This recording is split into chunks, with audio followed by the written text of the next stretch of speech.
What's good, YouTube? Good morning. It's your boy Humble Warrior back at you guys with another video. Um, Wanted to talk about yesterday because the news broke that Justin Fields had been traded to the Pittsburgh Steelers for a 6th-round pick that could turn to a possible 4th-round pick pending his playing time with the Steelers. Then another story broke that he would not be competing with Russell Wilson for the starting job. Did a little small quick research just a few seconds ago, and learned that the Pittsburgh Steelers were ranked 25th in total offense. 25th. The offensive coordinator is Matt Canada. So this is what Kenny Pickett and Mason Rudolph and Michael Trubisky, Mitchell Trubisky, sorry. So with that cast of quarterbacks, your offense is ranked 25th. You got George Pickens, you got Najee Harris, and I forgot what other receiver they had who was decent. With that cast of characters, you rank 25th total offense, which is damn near at the bottom. You're not in the middle of the pack. You're at the bottom, and you think that bringing in Russell Wilson is somehow going to revitalize this offense. Don't get me wrong, Russell Wilson is 34 years old now, soon to be 34, 35. Super Bowl champion, two-time. I think he's a Super Bowl champion, Super Bowl MVP. He's never won a regular season MVP, but bringing him in is going to do exactly what? And then you bring in Justin Fields to be his permanent backup. For what reason, I don't know. Now you're really going to stunt the kid's growth. He's only been in the league for, I think, 3 or 4 years. 3 years, actually. And the Bears had a better ranked offense than the Steelers did. I think there's like 3 slots up, so they were 22nd or 21st. And this is with Justin Fields as a starter. And this is with not having an actual coaching staff that could develop his game and help him get better. This is him just playing on pure athleticism and reacting. So now you send him to Pittsburgh, where he has no chance to play. He's going to play in meaningless preseason games because Russell sure as hell ain't going to play in the preseason. And he's going to sit behind Russell for God knows how long, just waiting for this old man to walk away from the game. The Chicago Bears should be ashamed of themselves.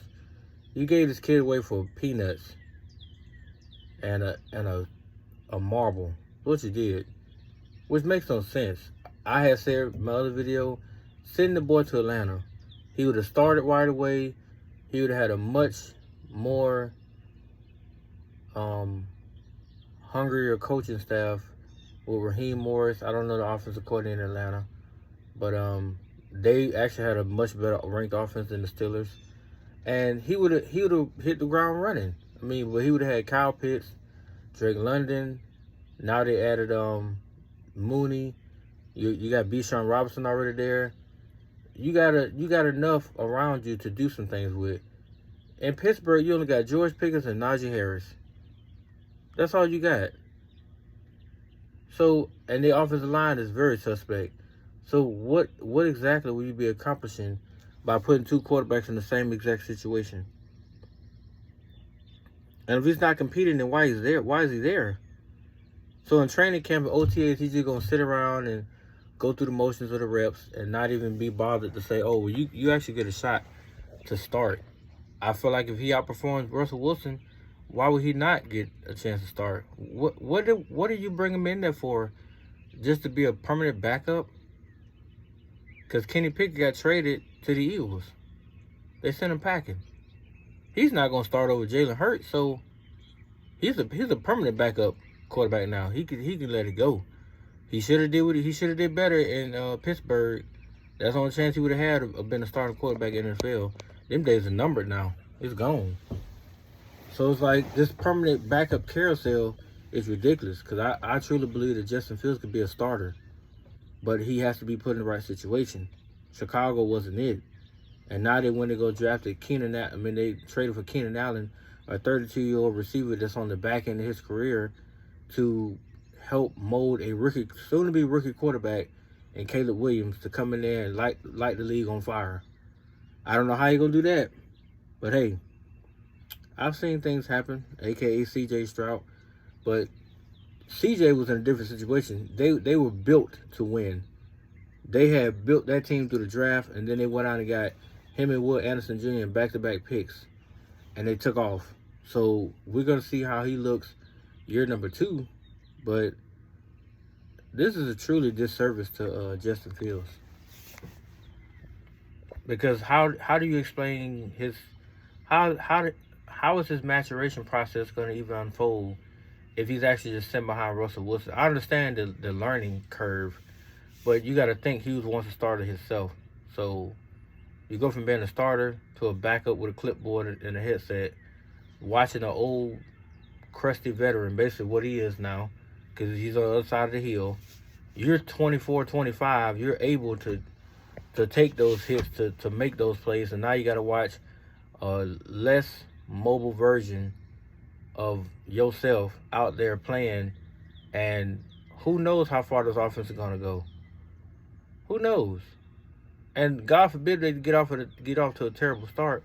Will Mike Tomlin pull the plug on Russell Wilson and go to Justin Fields? Because then you send in the locker room mixed messages. You just gave Russell Wilson a nice contract to come to Pittsburgh, and all of a sudden you're gonna go from that to going to Justin Fields and telling him to save the season. Like, let's just say they start 2-6 through 8 games, and they got another 10 games to go. You gonna ask Justin Fields to come in and win the next 8 out of 9 games for you to get you in the playoffs? Because if Russell Wilson hit his face flat, then what's going to be the talk of the town then? Oh, they made a mistake. Oh, Sean Payton was right. Russell probably has fell off the cliff. It looked like he has, though. So, I mean, I don't know what bringing him to Pittsburgh was going to do, because Atlanta certainly wasn't going to take a swing at him. I just felt Atlanta should never have given that money to Kirk Cousins. Not saying Kirk Cousins not a good quarterback, but if you want to really, really excite that fan base, go get Justin Fields. Granted, he's not a pure pocket passer. No, he's not.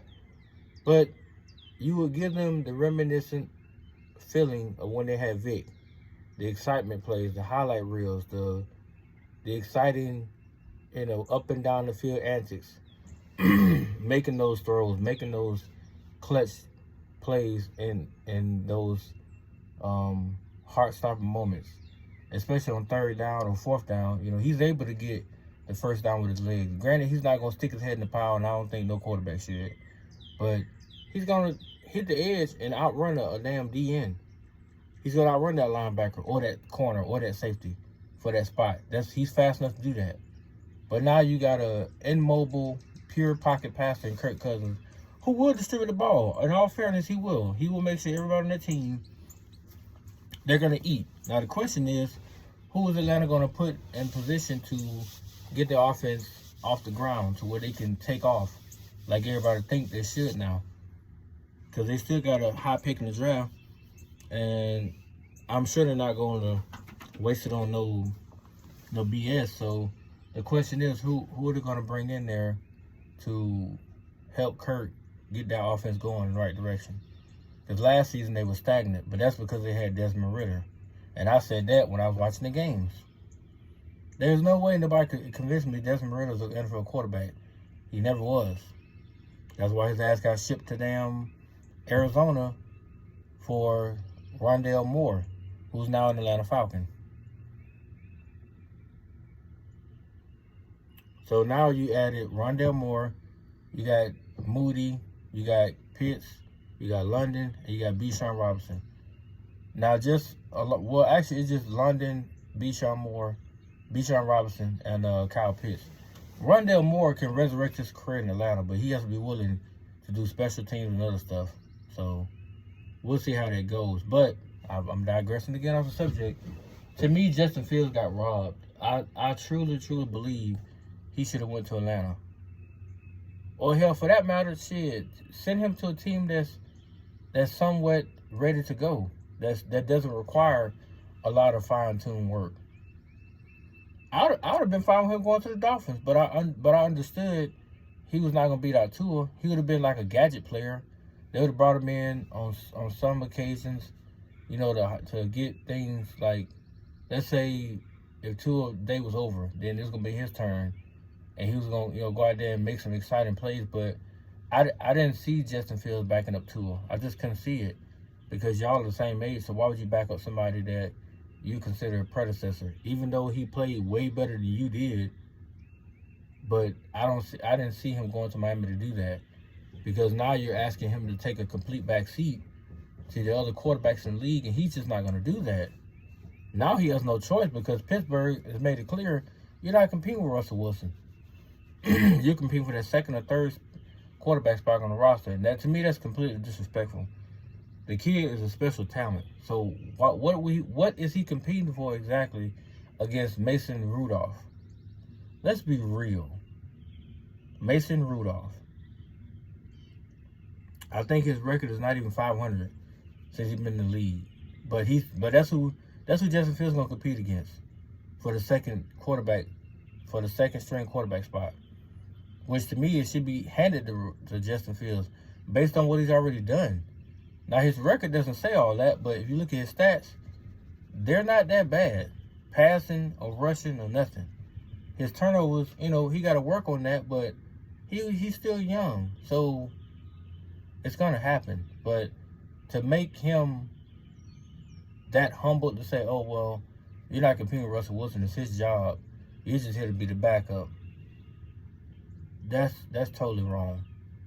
Because who's to say he can't make the offense better than Russell can? Everybody knows Russell's game. And then the problem with Russell is once he goes into a spiral effect, he doesn't come out. So you may lose a game because he's out there throwing picks, fumbling the ball, and the defense is going to do what they can with TJ Watt and others. And now they added Patrick Queen. So the defense is going to hold up. It's going to be, can the offense do that? Can the offense actually go out there and put up some points so the defense ain't got to work 4 straight quarters to get them a skin by their teeth victory? Can they do that? Against the inferior teams, they should. Against the top tier teams, I don't know. Against the Dolphins, against the Bengals, against well, I would say the Bills, but they auction off players left and right. But I'm going to still say the Bills. Against the Chiefs, I don't know if they can. But I'm interested to see how it goes, like everybody else, because this is going to be a developing story for a minute. They're gonna, like, the disrespect is real. So I'm hoping that he can somehow his play can convince Mike Tomlin to give him an opportunity to actually start. Because I don't think you should shut the door like this on him. I really don't think you should do that. Even though Russell Wilson, yes, is a proven winner, a Super Bowl champion. He's been to 2 Super Bowls. He won 1. But what has he done since then? Let's be real. What has he done? Because Seattle kicked him out after 10 years. And Denver let him go after about a year or 2. Now he's in Pittsburgh. This is what they call the spiraling effect. When your career is going down, down, down, down, down. It ain't like this. It doesn't do this. It normally does this. Which means you're on your way out the door. It's just teams assigning you because of your name and your past reputation. But can you really help them in the moments? Because Denver thought that, and look what happened to Denver. And Denver was close to making the playoffs. They were very close. But they didn't make it. So it's gonna be interesting this season. But those are my thoughts, guys. Let me know what you think. Because I would love to know, like, how you guys felt about him being traded to Pittsburgh. What was your initial reaction? Because mine was, I was just thrown back by it. Because I could not believe he went for a 6th-round pick. Like, damn, you talking like the man is Sam Howell. And at one point, hell, Sam Howell last season was at the top for passing yards. Only reason why he didn't get it because he got hurt. Same with C.J. Stroud. C.J. Stroud was up there with Tua for passing yards, but he got hurt. And then Tua took off. He beat out, I think, I forgot who's at the top with him. He beat out that person by, let's say, like 100 and some yards. But he still beat him. So he got a passing title. So, yay. But, like I said, guys, that's my time. Get out of here. But let me know what you guys think. Peace.